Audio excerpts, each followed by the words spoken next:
Welcome to our first lesson at Vanishing Point. Today I'm going to show you how I approach using alcohol-based markers like Touch, Copic, and there are others too. I primarily use Touch and Copic.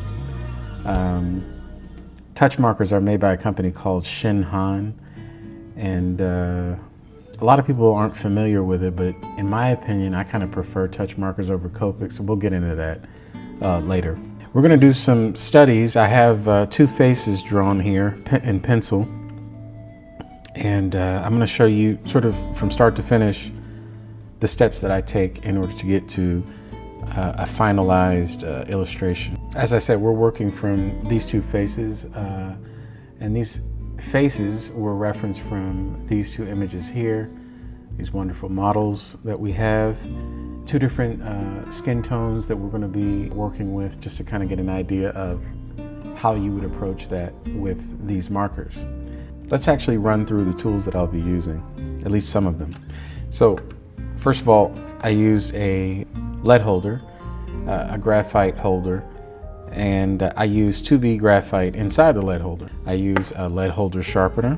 All of these items you can either find at your local art supply store, Michael's, Hobby Lobby, or Amazon if push comes to shove. I use a kneaded eraser, and I use a combination of microns and these pens called Le Pen drawing pens. Okay, this is the penciling stage, the inking stage. All right. For the markers, I use Touch markers as well as Copic markers. Okay? So for the most part, this is pretty much everything that I use. There have been times where I also use, and we might do that in this video too, I don't know, I'm not sure yet. We might not have to.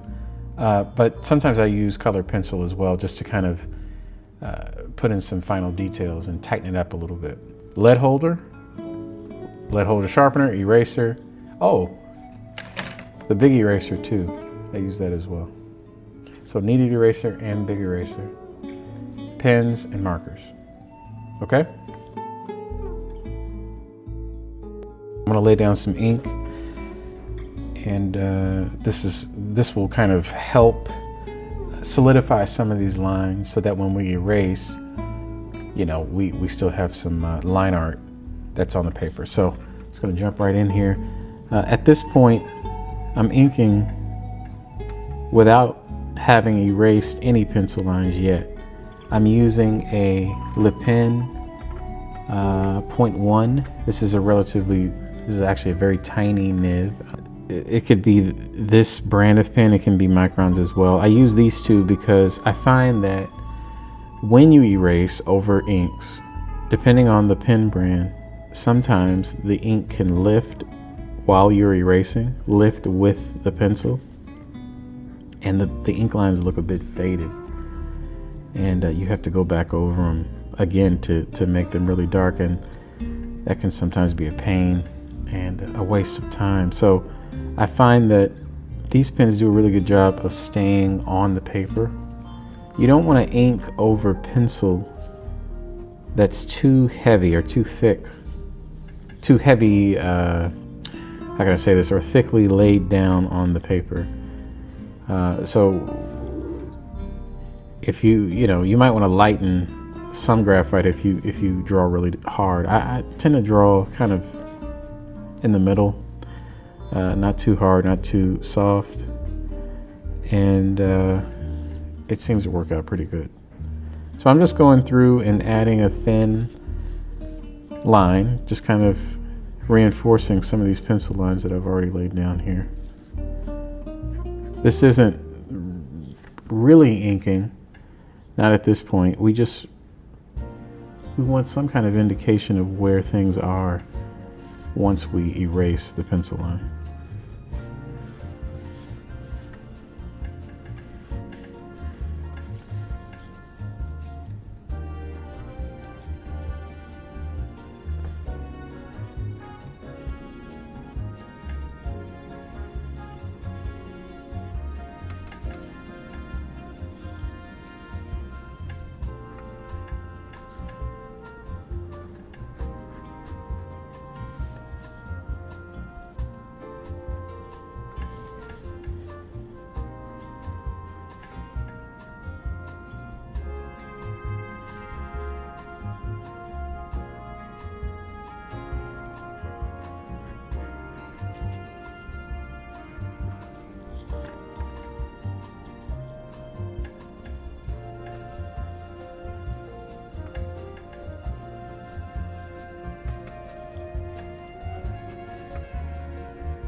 So kind of loosely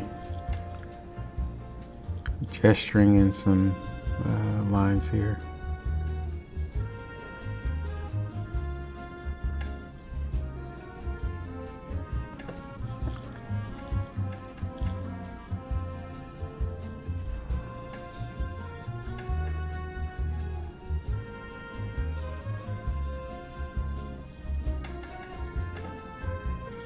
Okay. The hair is going to be filled in for the most part, so I don't have to be so precise with that. Right now I'm using is this a 5 or 0.5? This is a 5 micron. So it's a bit thicker. I'm just kind of going in.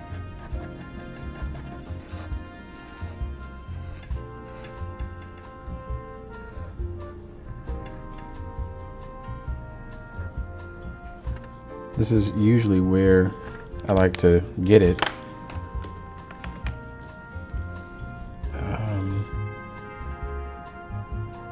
Before I erase. So what we'll do is we'll come over here and we'll ink this one as well so that we can erase both of them at the same time. I'm back at the 0.1 lip pen drawing tech pen.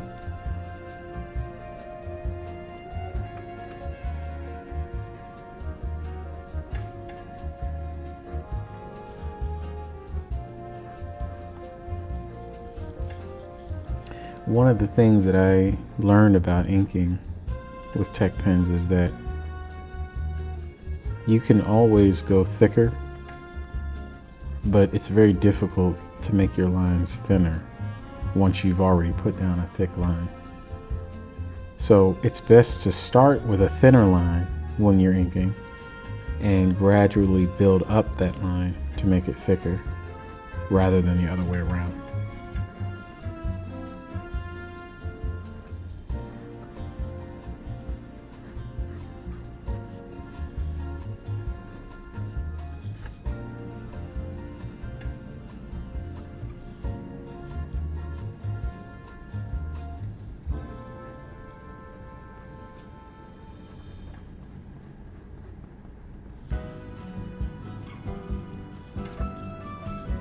Okay, so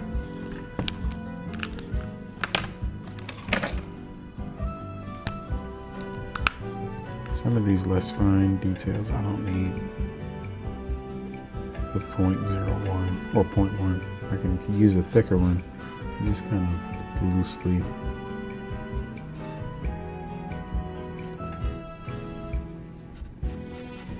put in some lines here.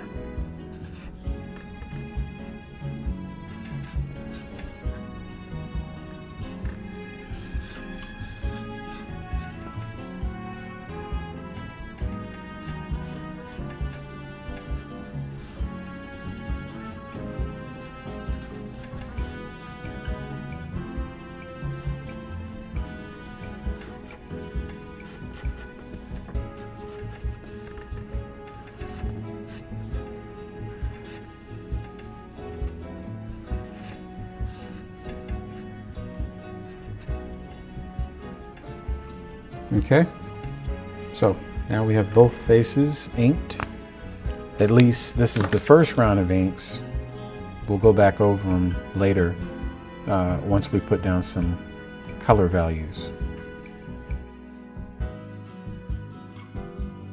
Okay, now what we'll do is we will hit all of this with a kneaded eraser, just kind of lifting up some of that pencil line that we put down earlier.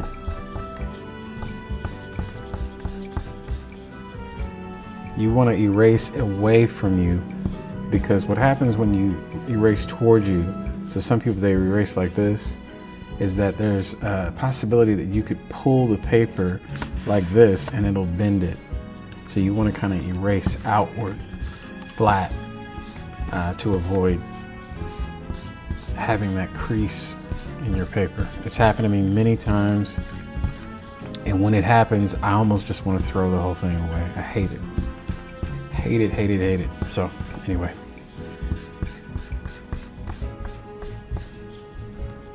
Okay, so as you can see here, we've lifted some of the pencil line and only the ink is left for the most part.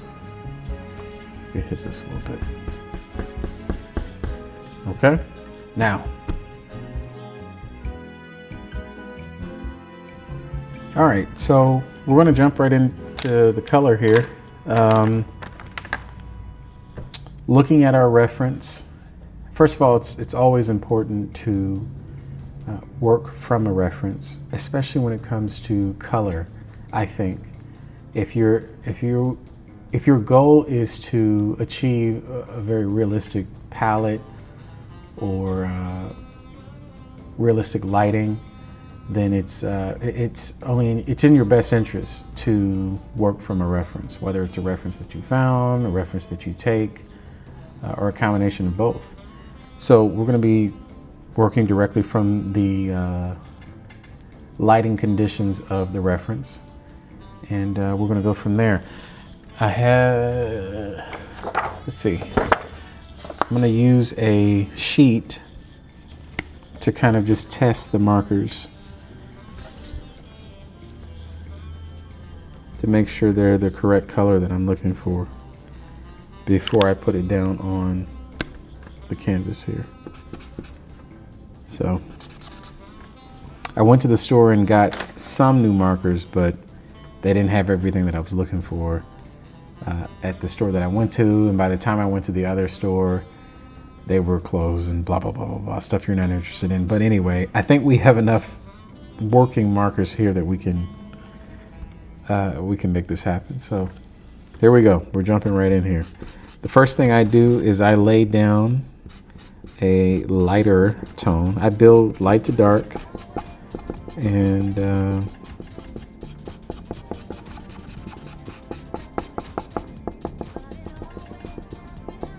anywhere that the ink has been laid down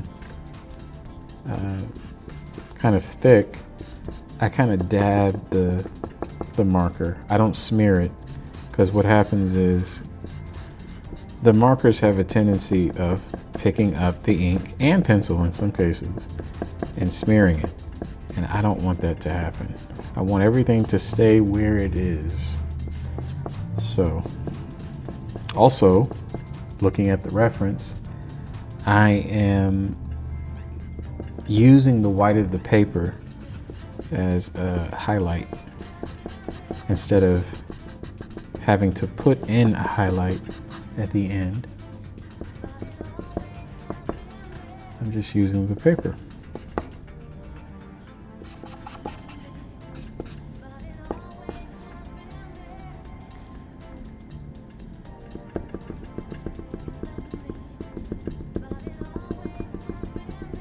So I'm using the chisel side of this touch marker. I forgot to mention what I was using. This is a touch marker, and it is the skin white color. So I'm laying down this value first as a base.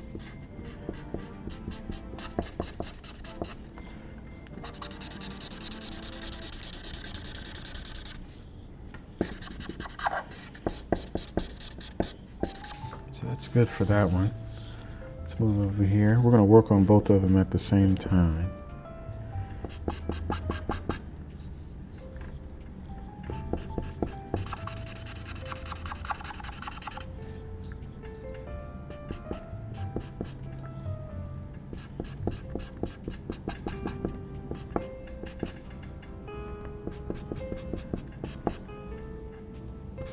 Again, paying attention to the reference. Usually there's a highlight on the bridge of the nose here. So just keeping that in mind as I'm laying in the value.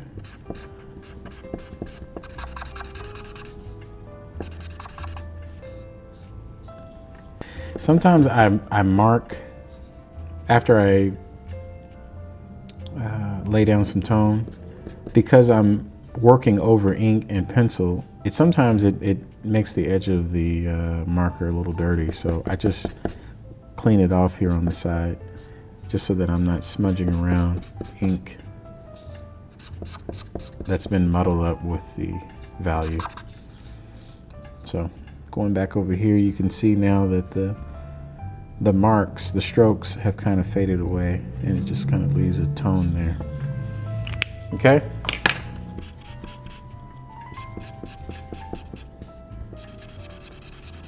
So it's kind of running out, but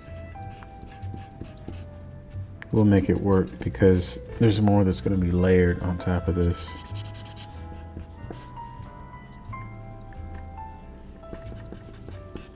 I just kind of want a more reddish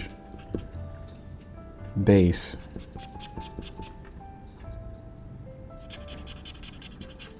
More pinkish undertone.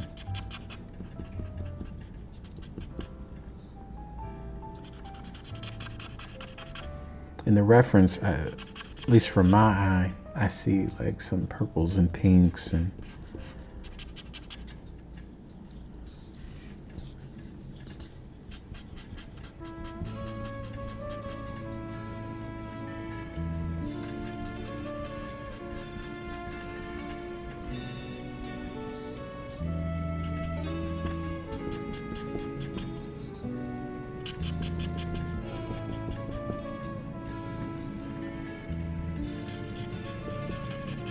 it helps to follow the contours of the face too as you're making these marks. You want the lines to kind of follow the form of the face, or really anything for that matter, anything that you were trying to render. I'm doing a very good job of telling you what I'm using, but I was just using, before it ran out, it was a Copic flesh tone. Okay. Now I'm using a Copic Pink Flamingo. Can you guys see that? Strange name. How they came up with that. And it's kind of a pinkish peach color.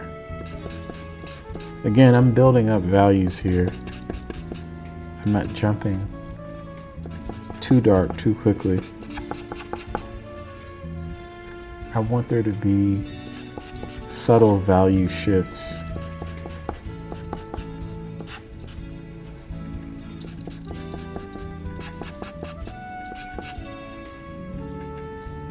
Oh, I'm sorry. I also forgot to mention what kind of paper I'm using. Not doing a very good job here, am I?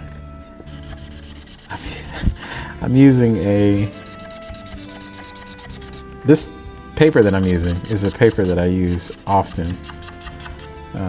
It's my favorite sketchbook paper that I use. It is 110-pound cardstock printer paper. It usually comes in reams of like 500 sheets, and I get it at Walmart. It's important though that it's 110-pound cardstock because it's thicker paper than your usual printer paper, which is, I think, like 20 pounds, 30 pounds or something like that. A normal printer paper is actually pretty thin. This printer paper is more durable and can stand up against different mediums. So I'm gonna let that dry a little bit. I'm gonna come back over to her and lay down another set of values, slightly darker tone.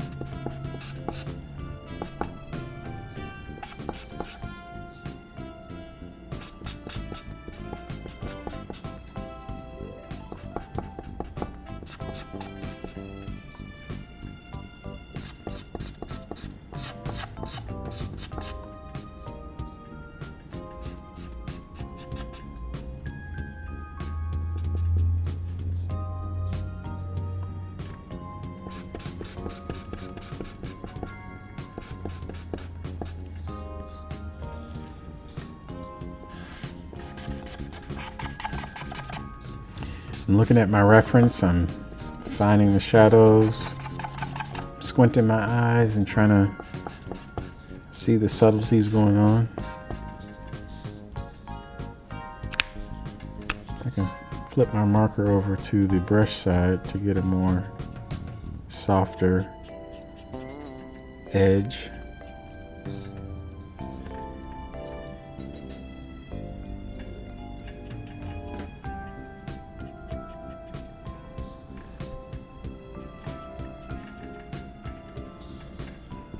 So I'm using a pink. This is Copic.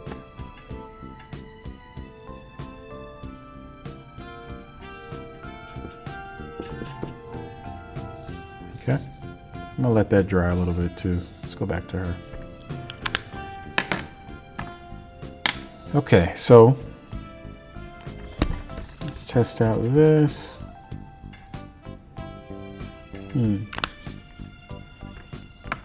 We're going to use a touch.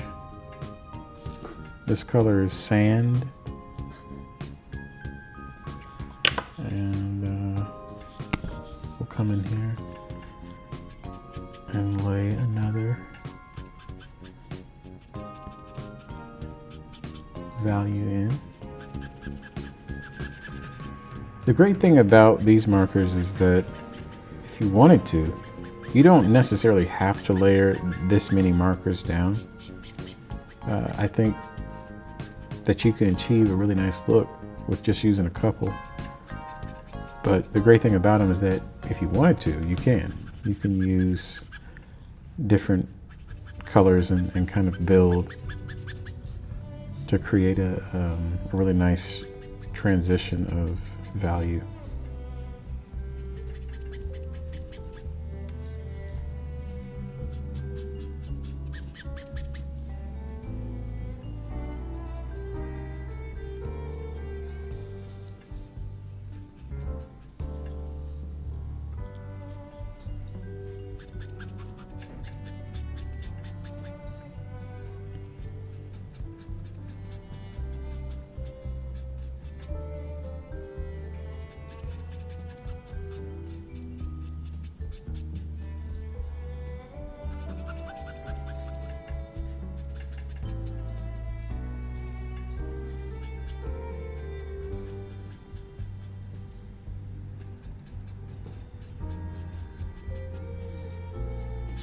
These markers, they usually have two sides.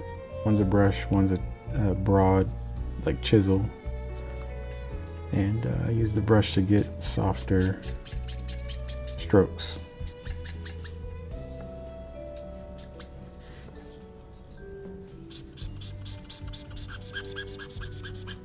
Another touch marker.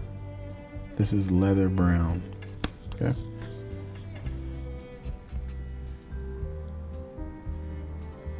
Some of the deeper shadows.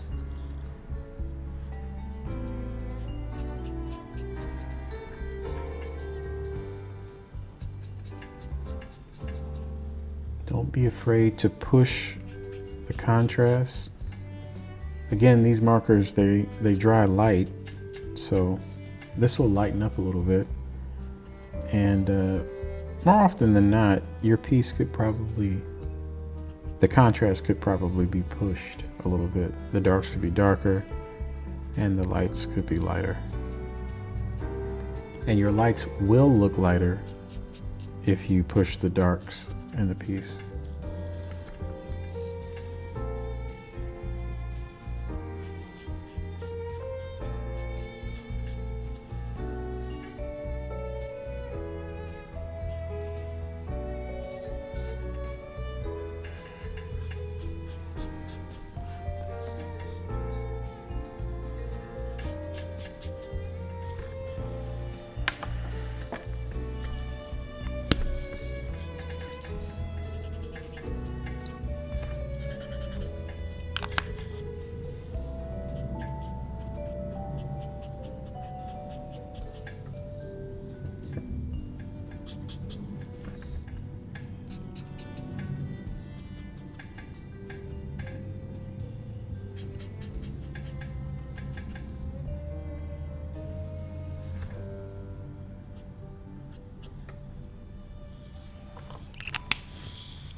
This is Peanut.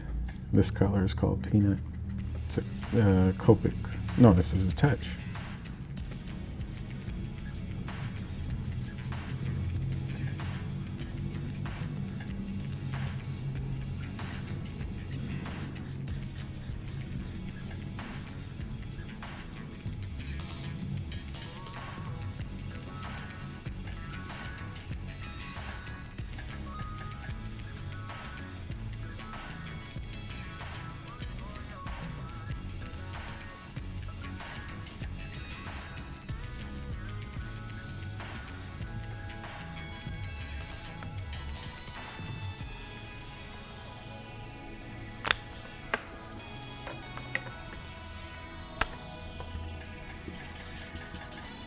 Back using the pink again.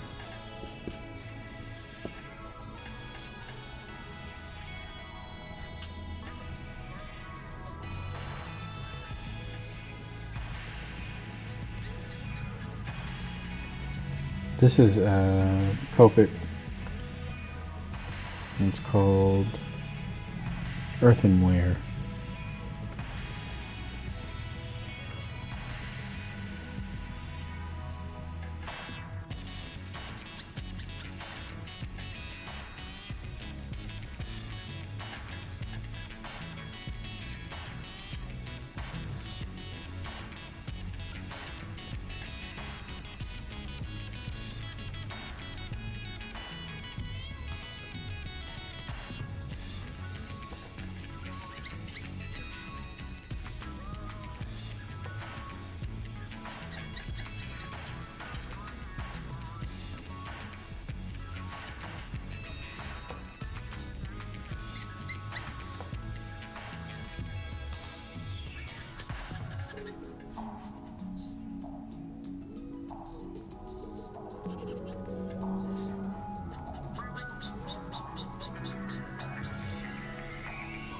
I'm using Touch. This is Sand again.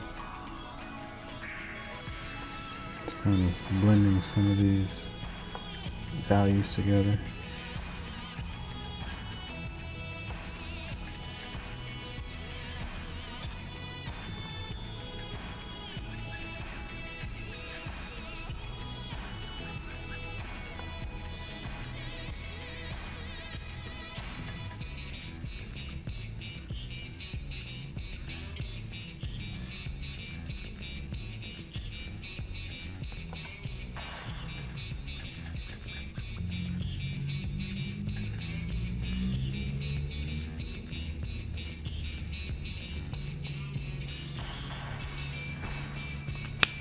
I think what we will do, though, is we'll come in, lay down some pink on her lips.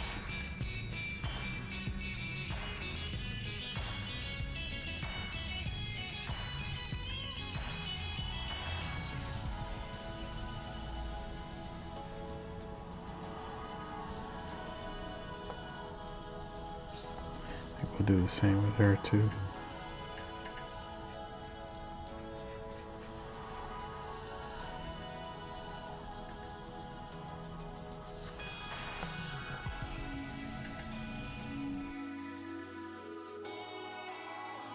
Okay, now at this point, what I'd like to do is go back to the tech pens, the ink pens, and kind of beef up some of these ink lines that we put down already.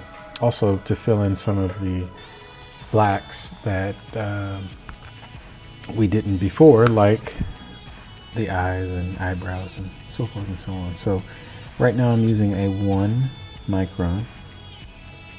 Okay. I'm gonna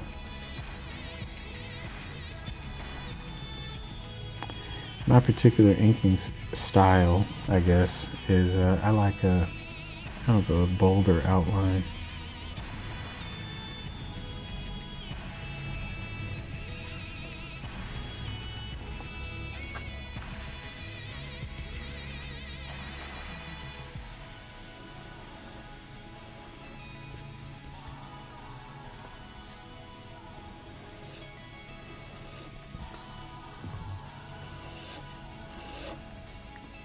This is a permaopaque marker.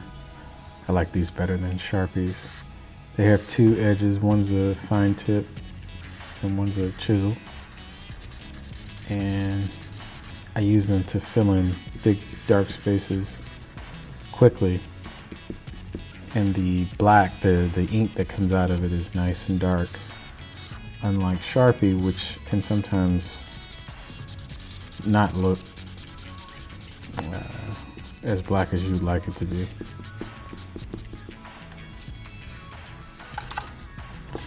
When filling in black hair, oftentimes I use like a blue highlight and undertone. I think it adds a little bit more depth to just that black shape.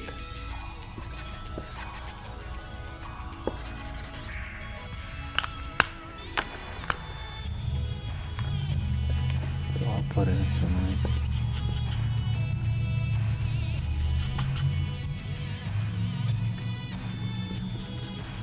It's almost like the hair is catching highlights from the sky.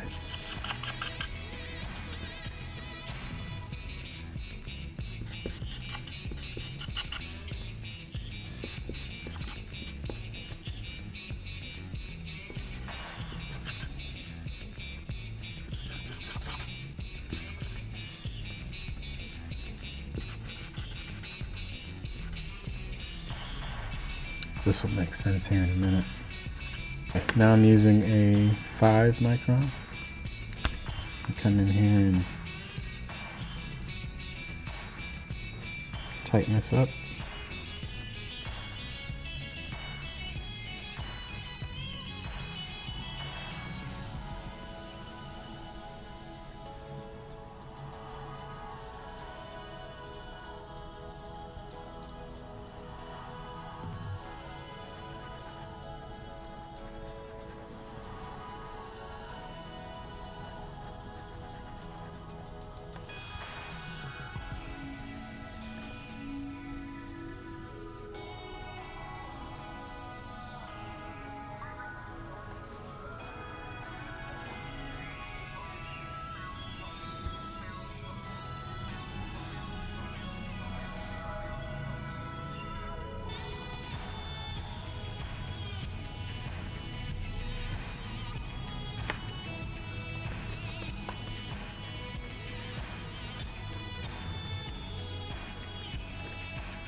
Right now I'm using a 12.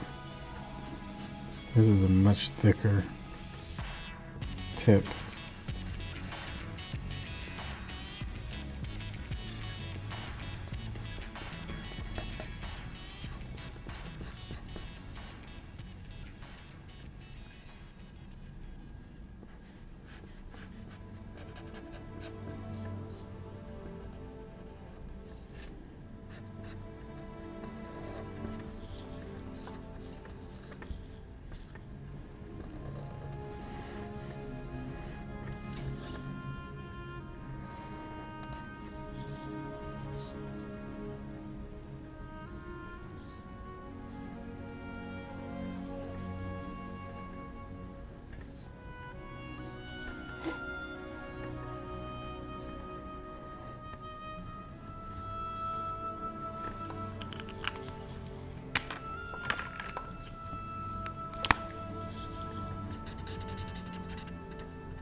I'm going to actually push her values a bit further and kind of try to represent some of that purplish, bluish, pinkish undertone that's going on there in the reference. So I'm using Prismacolor, an array of different value Prismacolors, and we're going to see what we can do here. I'm using I'm using this one. I think I might have sharpened past the name. I'm not sure here.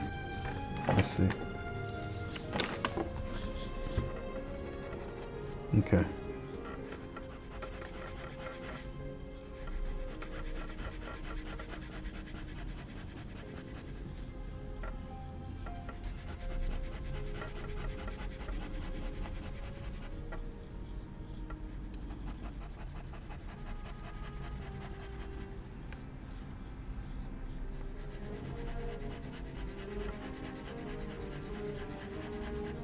So I'm just very lightly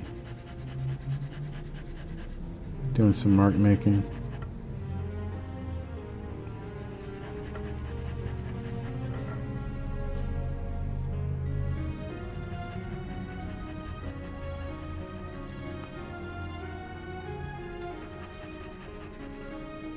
I think, to be honest, I could stand to go a bit deeper in value. In the reference, her skin tone is a bit deeper than this, and this probably would have been better achieved using a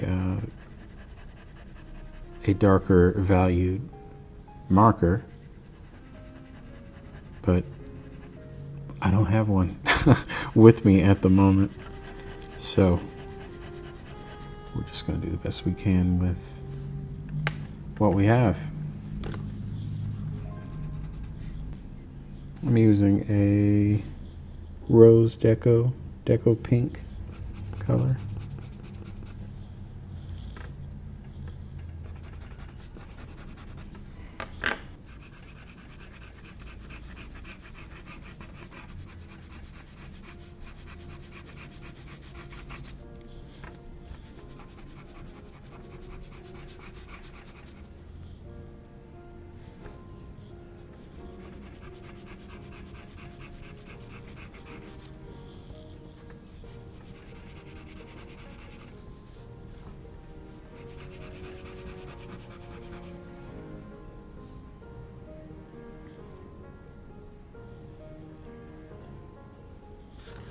Okay, so let's go over to her and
using a 0.8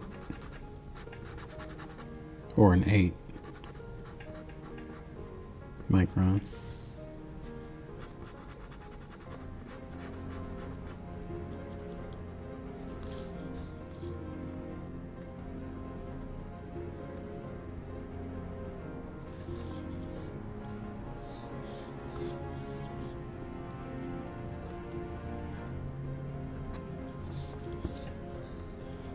Let's add some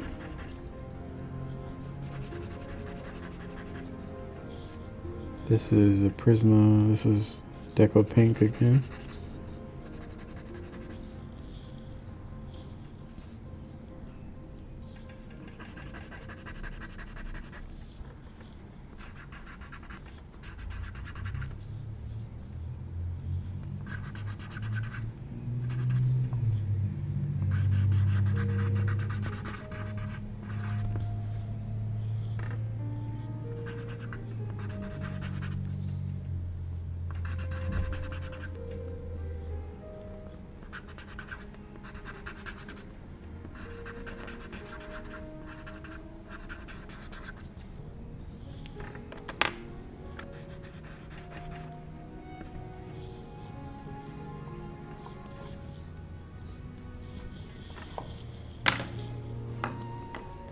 And there we go.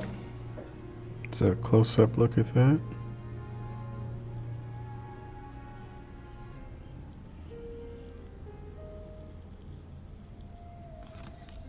Might add just a bit more.